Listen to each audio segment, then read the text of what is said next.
Hello hi everyone నమస్తే నేను మీ జ్యోతి ఈరోజు మన కిచెన్లో వచ్చేసరికి బాదం పాలు చేశానండి. ఇంట్లోనే సింపుల్గా చేసుకోవచ్చండి, ఏ అడావుడి లేకుండా ఇంట్లో ఉన్న ఇంగ్రీడియంట్స్తోనే చాలా సింపుల్గా చేసుకోవచ్చండి. ఇంట్లో ఒకసారి ట్రై చేశారంటే ఇంకా ఎప్పుడైనా మనం ఇంట్లోనే చేసుకోవచ్చండి. బయట తాగే పని లేకుండా ఇంట్లో సింపుల్గా చేసుకోవచ్చు. ఎలా చేస్తానో చూపిస్తానండి. ముందుగా స్టవ్ ఆన్ చేసి గిన్నె పెట్టేసి 1 కప్పు వాటర్ వేసుకున్నానండి. వాటర్ బాగా మరిగిన తర్వాత 1 కప్పు బాదం పప్పు, 1 కప్పు జీడిపప్పు వేసి ఒక 5 నిమిషాలు బాగా కుక్ చేసుకోవాలి. ఎందుకంటే బాదం పప్పు మీద ఉన్న పొట్టంతా పోవాలి కదా. ఒక 5 నిమిషాలు కుక్ చేసుకున్న తర్వాత కొంచెం చల్లని వాటర్ వేయండి. కొంచెం కూల్ అవుతాయి కదండి, అప్పుడు మనం పొట్టు తీసుకోవడానికి సింపుల్గా ఉంటుంది. నేనైతే కూలింగ్ వాటర్ వేసుకున్నాను, మీరైతే నార్మల్ వాటర్ని వేసుకోవచ్చు, పర్వాలేదు. చూసారు కదా బాదం పప్పు అట్లా పట్టుకోగానే ఎట్లా తునిగిపోతుందో, పొట్టంతా బయటకు వచ్చేస్తుందండి. ఇంకా వేరే ప్రాసెస్ మొదలు పెడదాం. మిక్సీ గిన్నె తీసుకొని 1 కప్పు బాదం పప్పు, 1 కప్పు జీడిపప్పు మనం ముందే ఉడకపెట్టుకున్నాం కదండి, అవన్నీ 1 టీ స్పూన్ పసుపు, 1 కప్పు కార్న్ఫ్లోర్ వేసుకున్నానండి. కార్న్ఫ్లోర్ కిరాణా షాప్లో దొరుకుతుందని కార్న్ఫ్లోర్ వేసిన తర్వాత 1 కప్పు కాల్చి చల్లార్చిన పాలు వేసుకున్నానండి నేనైతే. ఇంకా పాలు వేసుకొని మిక్సీ పట్టుకోవాలని. చూసారు కదా ఎంత మెత్తగా థిక్గా పట్టుకోవాలండి, చాలా మెత్తగా పట్టుకోవాలి. కొంచెం గరుగ్గా ఉన్నా పర్వాలేదండి, మనకి తాగేటప్పుడు జీడిపప్పు బాదం పప్పు ఫ్లేవర్ తెలుస్తుంది కదా. నేనైతే స్మూత్గా పట్టేసాను. చూసారు కదా ఎంత మెత్తగా అయిపోయిందో.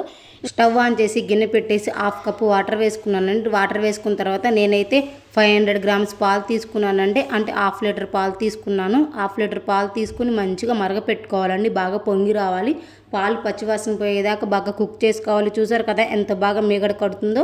మధ్య మధ్యలో అట్లా గంటతో కలుపుకుంటూ ఉండాలండి. పచ్చివాసన పోతున్నాయి కదా పాలు త్వరగానే కాగుతాయిలేండి, కొంచెం థిక్గా రావాలండి. చూసారు కదా ఎంత బాగా పొంగి వచ్చేసాయో.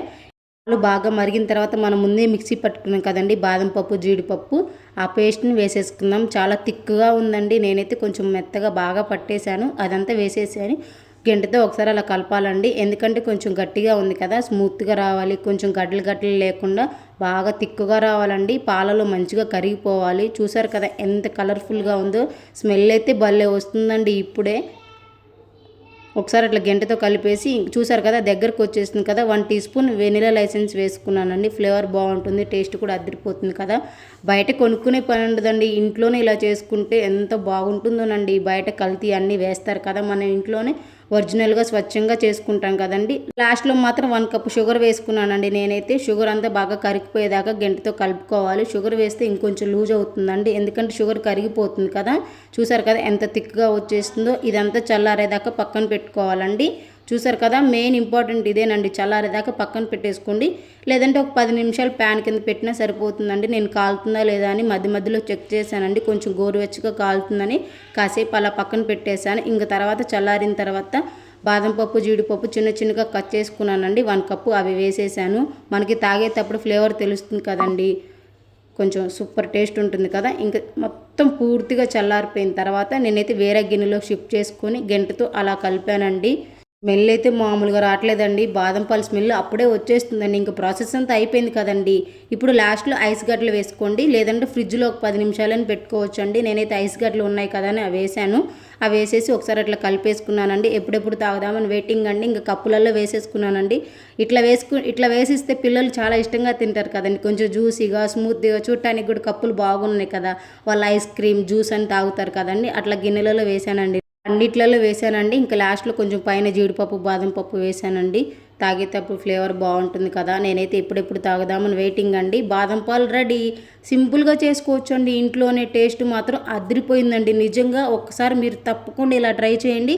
ఎలాగొచ్చిందో నాకు కామెంట్లో చెప్పండి. టేస్ట్ మాత్రం 100కి 100 మార్కులు ఇవ్వచ్చండి.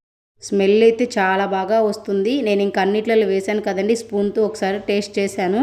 చూడండి ఎంత థిక్గా ఎంత బాగుందో. ప్రాసెస్ అంతా అయిపోయిందండి, చాలా సింపుల్ అండి. ఇలా ట్రై చేయండి, టేస్ట్ మాత్రం అదిరిపోతుంది. నేనైతే అట్లా పుల్ల వేసేసి మా పిల్లలకి ఇచ్చానండి. అట్లా వేసేస్తే జ్యూస్ అనుకొని తాగుతారు కదా, చాలా ఇష్టంగా తాగారండి. ఆల్రెడీ చూసారు కదా 1 కప్పు ఖాళీ అయిపోయింది. ఇంక ఇంట్లో అందరికి ఇస్తే ఇష్టంగా తాగుతారండి. సమ్మర్ స్పెషల్ ఇంట్లోనే సింపుల్గా ఇలా ట్రై చేయండి, టేస్ట్ మాత్రం అదిరిపోతుంది. మా వీడియో నచ్చితే లైక్ చేయండి, మా ఛానల్ని సబ్స్క్రైబ్ చేసుకోండి. Thank you so much watching my video.